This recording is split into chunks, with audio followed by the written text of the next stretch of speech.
जय हिंद। मैं भारत का एक सामान्य नागरिक हूँ। चेहरा मैं आपको इसलिए दिखा रहा हूँ ताकि ये ना लगे कि बाद में कहा जाए कि इस व्यक्ति ने अपना चेहरा नहीं दिखाया। तो वैसे आप मास्क पहन के रखिए क्योंकि बहुत खतरनाक वेरिएंट हमारे बीच दोबारा आ गया है। मैं आपके सिर्फ कुछ मिनट लूंगा और मुझे लगा कि एक भारतीय होने के नाते ये कर्तव्य बनता है हर भारतीय का कि वो कुछ ना कुछ तो जो उसकी विचारधारा है, जो वो सोचता है, वो दूसरों को पता चलना चाहिए। तो हमारी संस्कृति कहती है कि धर्मो रक्षति रक्षिता, धर्मो रक्षति रक्षिता। अगर हम धर्म की रक्षा करते हैं तो धर्म हमारी रक्षा करता है। तो हमारा इतिहास क्या है? हमारा इतिहास ये है कि हम वैदिक, विद्वान, विनम्र, श्रेष्ठ पूर्वजों की संतान है, जिन्होंने बलिदान दे देकर इस भूमि को सींचा है, जिनके बनाए हुए कीर्तिमान आज भी हिमालय की शिलाओं की तरह हमारी पथ प्रदर्शन करते हैं, हमें रास्ता दिखाते हैं।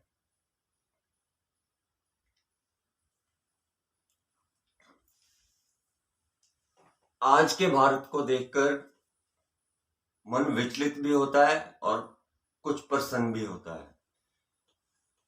विचलित इसलिए होता है कि जब हम देखते हैं कि एक पार्टी जिसने इस देश पर सबसे ज्यादा लंबे समय तक राज किया,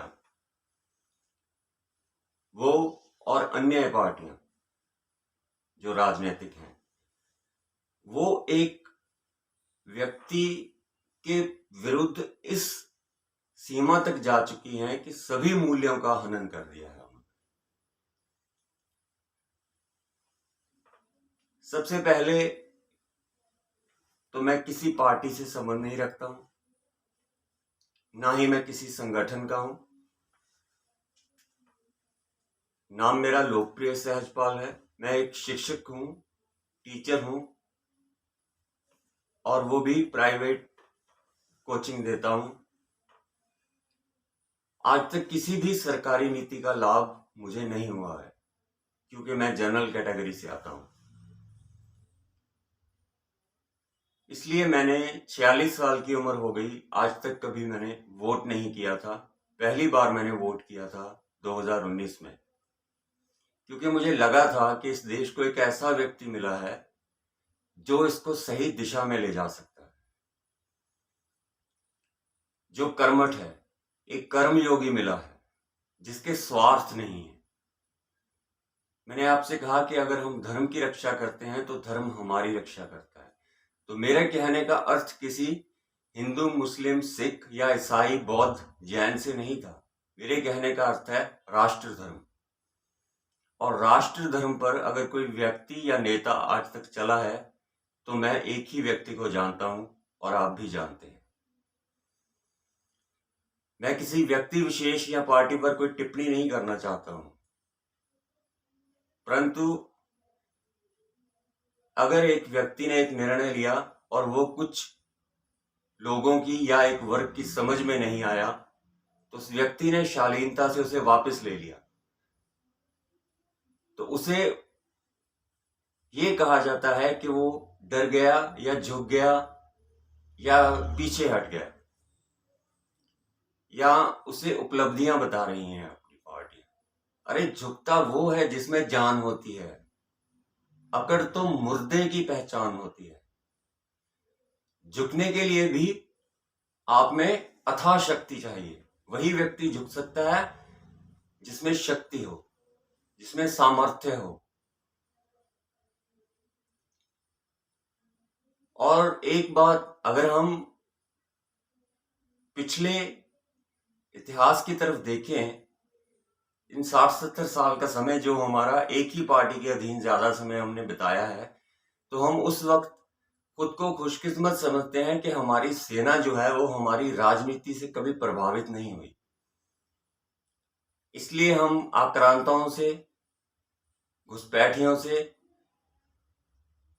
और एंटी सोशल एलिमेंट से जो हमारे देश को तोड़ना चाहते हैं, उनसे हम बचे हुए हैं।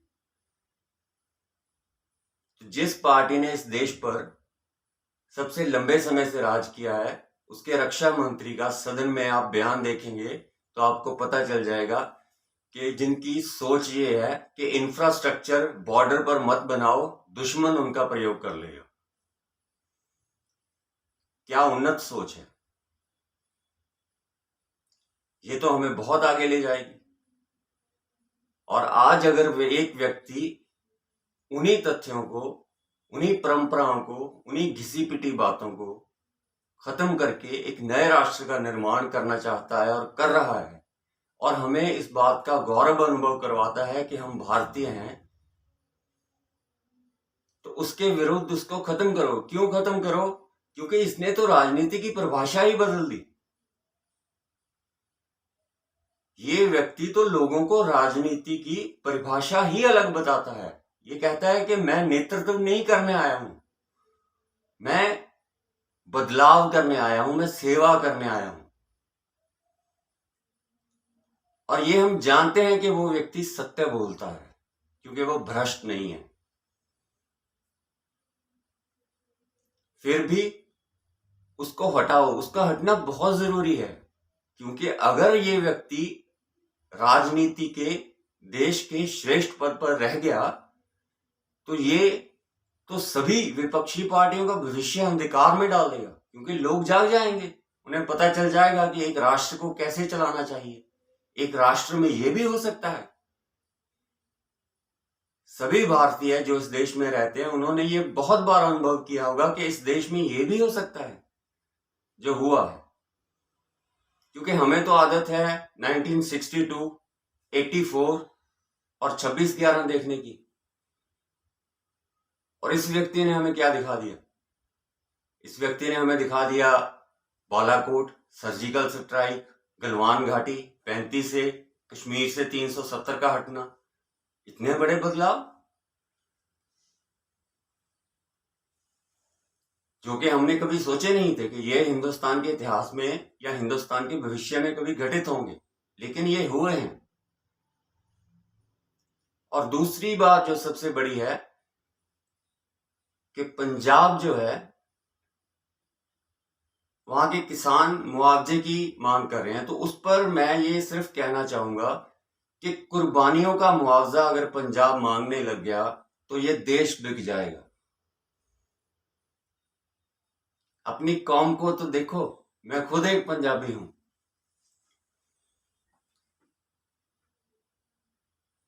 इस देश की 90% कुर्बानियां पंजाबी लोगों ने दी हैं। तो कुर्बानियों का और शहीदों का मुआवजा मांगा जाता है कभी? अपने आंदोलन को इतना छोटा मत करो। जो विकृत मानसिकता के लोग आपको भटका रहे हैं, आपको दिशाहीन कर रहे हैं, आपको भ्रमित कर रहे हैं, उनका उद्देश्य तो बहुत आसानी से समझ सकता है। कम से कम पंजाब का यूथ तो समझ ही सकता है कि ये हमें किस दिशा में ले जाना चाहते हैं। कुर्बानियों के मुआवजे नहीं होते। कुर्बानियां तो गौरव होती हैं, शान होती हैं, प्रतिष्ठा होती हैं एक कौम की। भगत सिंह ने कभी अपनी कुर्बानी का मुआवजा नहीं मांगा है, ना उसके परिवार ने मांगा है,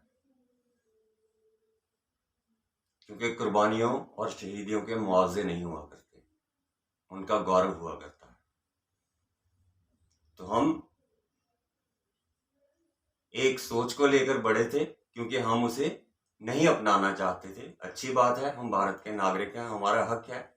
हमने कहा इस देश के नेतृत्व से कि हमें ये स्वीकार नहीं है। उन्होंने कहा नहीं आपको स्वीकार, तो कोई बात नहीं, मैं वापस ले लेता हूं। तो इसमें डरना, डराना, धमकाना, ये सब कहां से आ गया? और ये हम सभी जानते हैं कि हमारे लिए सर्वोपरि है तिरंगा। तिरंगे से बढ़कर ना हमारे लिए कभी कुछ था, ना कभी कुछ है, ना कभी कुछ रहेगा। तो तिरंगे का अपमान इस देश का कोई भी भारतीय नहीं सहेगा, कोई भी भारतीय नहीं सहेगा, क्योंकि हमारे तिरंगे में बलिदान भी है, शांति भी है, खुशहाली भी है और कर्मठ होना भी है। हमने उसमें पहले ही सब कुछ संजोया हुआ है। उसमें हर धर्म का रंग दिखाई देता है। तिरंगे को देखकर हमें अपनी एक साथता का ज्ञान होता है। हमें यह पता चलता है कि हम किसी भाषा के आधार पर नहीं बटे हुए हैं, हम वर्गों के आधार पर नहीं, जातियों के आधार पर नहीं, धर्मों के आधार पर नहीं। हम अगर हैं तो हमारी सबसे पहली और बड़ी पहचान है कि हम भारतीय हैं और हमें इस बात पर गर्व है और रहेगा। इसलिए मैं इस बात से निश्चिंत हूं कि इस देश के लोग जागे हुए हैं और वो जानते हैं कि क्या हो रहा है। एक आसान लेकिन कठिन चीज आपको बताता हूं, अगर आप समझ सकें तो बहुत अच्छा होगा। किसी महापुरुष ने कहा है कि जो नहीं जानता और नहीं जानता कि वो नहीं जानता, वो सोया हुआ है, उसे जगा दो। और जो नहीं जानता और जानता है कि वो जानता है, वो भ्रमित है, मूर्ख है, उससे बच के रहो। और जो जानता है और जानता है कि वो जानता है, वो नेता है और वो हमें इस वक्त मिला हुआ है। तो उसका सम्मान करना चाहिए, नेतृत्व का, उनकी विचारधारा का सम्मान करना चाहिए, क्योंकि उनकी विचारधारा और दृष्टिकोण इस देश के हित में है। हमें आदत है कि हम व्यक्ति के जाने के बाद उसकी विशेषता समझते हैं। तो ये मौका है कि एक व्यक्ति है जो नेतृत्व करना जानता है और इस देश को बदल सकता है, तो उस पर भरोसा कीजिए और विश्वास कीजिए। बाकी आने वाले समय के परिणाम ये तो बता ही देंगे कि ये देश जागा हुआ है या अभी भी सो रहा है। जय हिंद।